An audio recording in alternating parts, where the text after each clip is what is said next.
After the Second Vatican Council, the theological movement that captured the imagination of many was the so-called theology of liberation. Its proponents claimed that it expressed the new way of looking at the Church from the side of the poor, the dominated class, and the victims of oppression.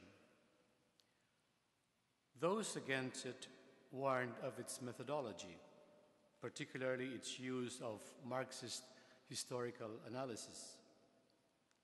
Its defenders, however, traced its roots back to the Scriptures, and in some occasions even cited, interestingly enough, not the works of communists, but the hymn of thanksgiving that has been the focus of our novena reflections. For their part, the opponents of the theology of liberation decried what they term as the revolutionary, or in other words, radical, interpretation of the Magnificat, preferring rather to regard it as a simple canticle expressing Mary's spiritual sentiments. The phrase that gives the Magnificat the revolutionary or liberationist ring to it is today's statement that the Lord has cast down the mighty from their thrones, but lifted up the lowly. On the surface, the hymn does seem to portray Mary as anti-establishment, advocating the overthrow of the powerful, the ruling class or party, in favor of the so-called lowly, that is, ordinary folks, the people on the street, the insignificant ones. When read in this way, the Magnificat could indeed represent a threat to anyone with any amount of authority or type of authority, from despots or dictators to even parents or teachers themselves. But one may well ask, is this what the phrase from the Magnificat really means? A way to interpret the phrase is to use as lens the typically American attitude of rooting for the underdog. Whether in sports or politics or church relations, the underdog receives wide support from others precisely because he is perceived as on a struggle against so great and powerful an opponent that left to himself, the underdog most probably would not survive, would not make it. One who cheers for the underdog is not necessarily against the opponent on the other side.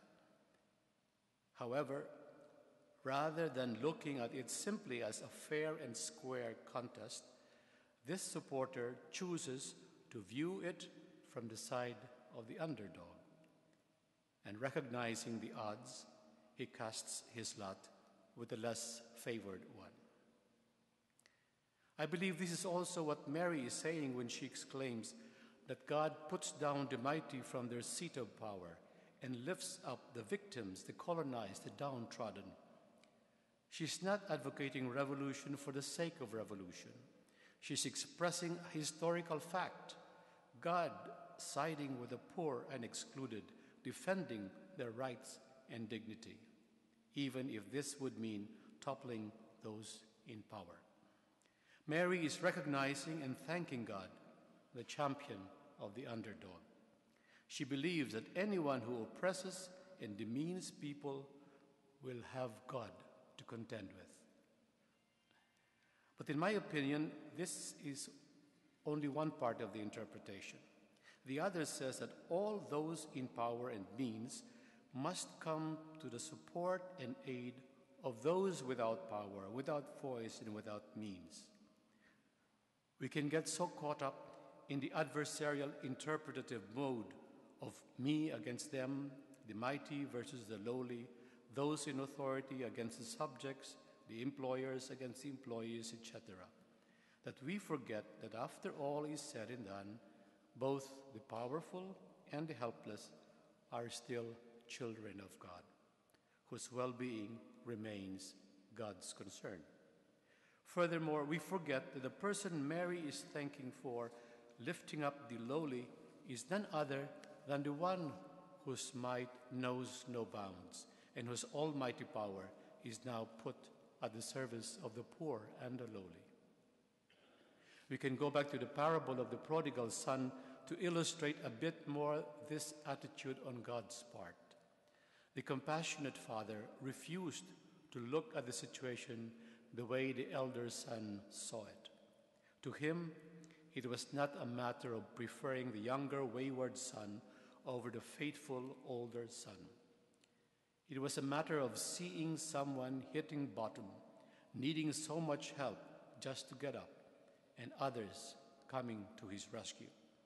The father invited his elder son to do all that is in his power to help lift up his younger brother, to assist and usher him to a new life, or in the words of our responsorial psalm, to shepherd from death to life. Today in our novena, we join those who have some expertise in lifting up those who have fallen sick, those who assist us towards a healthy life. With our brothers and sisters in the medical profession, our doctors, nurses, and technicians, we ask Mary for the never-failing intercession on their behalf, as well as on that of their patients. This group of professionals who are engaged in the work of healing mind, body, and spirit may indeed be counted among the mighty ones, but it is a group who we hope use their might for the good of others, especially those who are ill. The gospel reading today offers a good reminder for them. Just as God is the God of the living and not of the dead, so also must our doctors, nurses, and technicians live and work in such a way as to become God's instruments towards the fullness of life.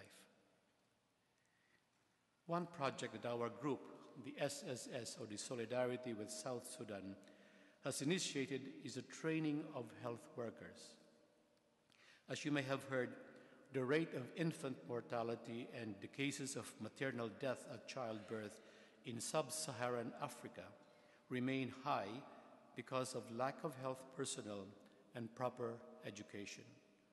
Our project attempts to train nurses and midwives who could assist mothers in hospitals, clinics, and dispensaries.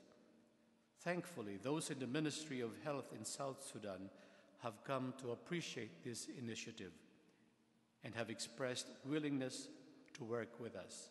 Together with them and with other medical associations in Africa and elsewhere, we hope to help forge a brighter medical future for the people of South Sudan.